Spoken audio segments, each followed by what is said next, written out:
Viewers and subscribers, welcome to my channel, Technical News Service. Hear what we have for you in the news today. Ryllium team attacked by gunmen in Harbour View. Police have launched a manhunt for gunmen who attacked a ryllium security team in Harbour View, St Andrew on Tuesday afternoon. Information is that about 12:30 p.m., the ryllium team arrived at the Harbour View shopping centre to deliver cash at a bank when the guards were attacked by several gunmen. A shootout ensued before the gunmen escaped. There were no reported injuries. We will update this story as the information becomes available. 2017 murder suspect among 4 killed in Trelawney. Assistant Commissioner of Police, Clifford Chambers, has revealed that Monday night's massacre of 4 people in Duanvale, Trelawney, may have been linked to a double murder that took place in 2017. Chambers explained that Akeem Robinson, one of the victims, was previously identified as a person of interest in the shooting deaths of a 25-year-old woman and an 8-year-old boy. The two, who were identified as Kerry Ann Williams and gvnmen, were shot and killed in Kinloss on November 22, 2017. 4 other persons were also injured in that incident. The suspect in that case, who is now deceased here, was arrested in relation to that incident. But investigators had difficulties offering charges against him because of identification issues, Chambers said. Robinson was shot and killed at about 10 p.m. on Monday night along with his 21-year-old girlfriend Amelia Livingston, his 51-year-old cousin Cordell Graham, and Graham's 43-year-old common-law spouse Nicole White. Chambers also revealed that Robinson was allegedly involved in lottery scamming, and that he had reportedly had a dispute with persons from Kinloss prior to his death. The investigation is at an extreme infancy stage, but the investigators are combing the scene. They have been able to lift pertinent evidence so far, and we will be relying on scientific evidence to advance the investigation to some extent, said Chambers. In other news, double murder in Spanish Town. 2 men were shot and killed along Young Street in Spanish Town, St. Catherine, the police have confirmed.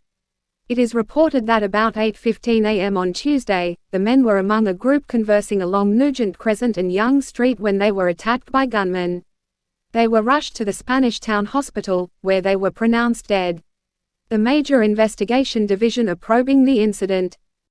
Protest over deteriorating road surface. A damaged and uneven stretch of roadway along the Unity Hall Main Road in St. James drew the ire of several public passenger operators who staged a peaceful protest on Monday over its state. The drivers, who withdrew their services for most of the morning, were armed with placards and called on the authorities to deal with the roadway that they say has been in a deplorable state for more than a year. Taxi operator Isaac, who plies the Montego Bay to Hopewell route, said the roadway has become a dangerous place to drive, especially for unsuspecting individuals. This route is prone to a lot of accident. Right now one of my co-worker right off Friday gone. His bus right off sake of somebody swing on the next side just in order to avoid the bad road. The next man come and lick him and right off his vehicle, he told the Jamaica Observer. He said only by being alert and watching for those dangers along that road has kept him from serious damage to both himself and his vehicle. If I wasn't using my mirror, a lot of time my bus would have been damaged, he said, pointing to a damaged portion of the rear of his Toyota Voxy that he said is a result of that roadway. It was a similar cry from fellow operator Andrade Christie, who said, swinging to avoid the rough road surface is a common daily occurrence. This road is a very, very bad road. Sometimes we are on it, I just see people swinging all over the roadway, he said. There is so many accident happening on the road. Just last week Friday one of my co-workers crashed right here so, as where I stand right now, and it is the same thing happened because of the swinging, he further added. He also pointed out that the visuals do not seem as bad as they are making it out to be, but explained that it was something motorists will feel when they are driving.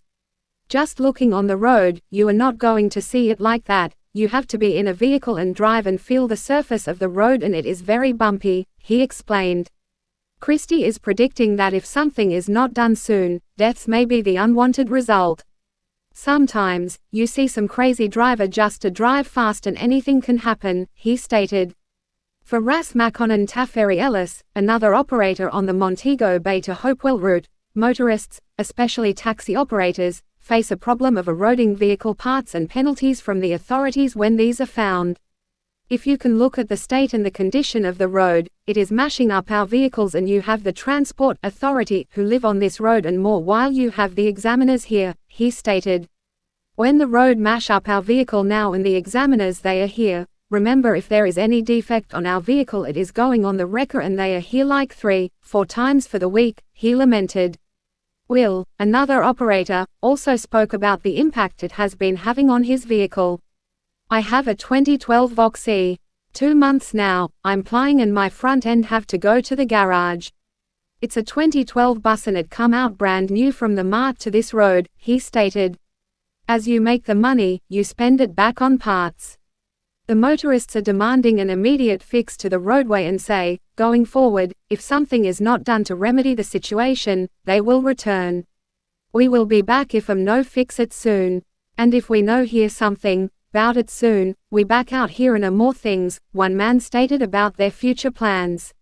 For Will and his fellow operators, they have taken a stance that if the authorities won't fix the road for local motorists, they are urging that they do so in the interest of the tourism product. This is the main road that the tourists use to go to Negril, this is the main road that tourists use to go to Round Hill, this is the main road that they use to go to Trial. So why can't they fix it? He asked. In other news, man stones girlfriend in fight over money.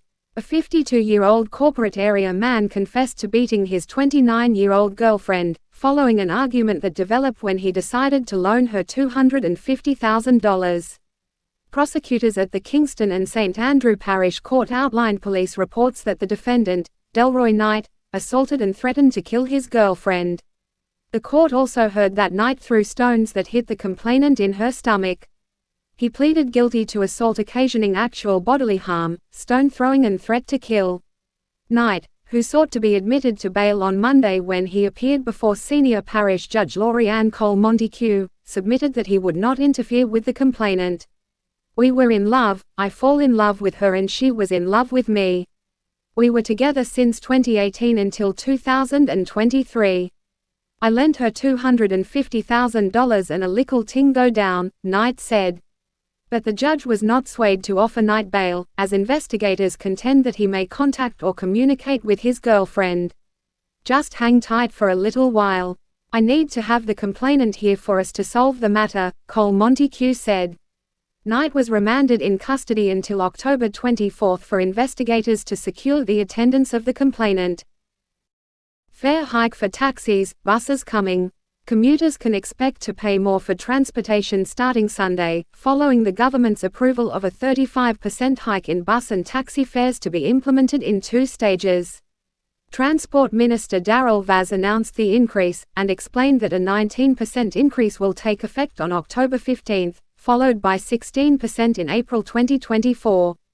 The fares charged by the Jamaica Urban Transit Company JUTC and Montego Bay Metro will remain the same. The rate for the elderly, the disabled and children who use the JUTC and Mobay Metro will remain at 50% of the adult fare. In making the announcement today, Transport Minister Darryl Vaz noted that some public passenger operators wanted a 100% increase in fares with others calling for a higher figure, but the government could not acquiesce to this and had to act in a responsible and sensitive manner.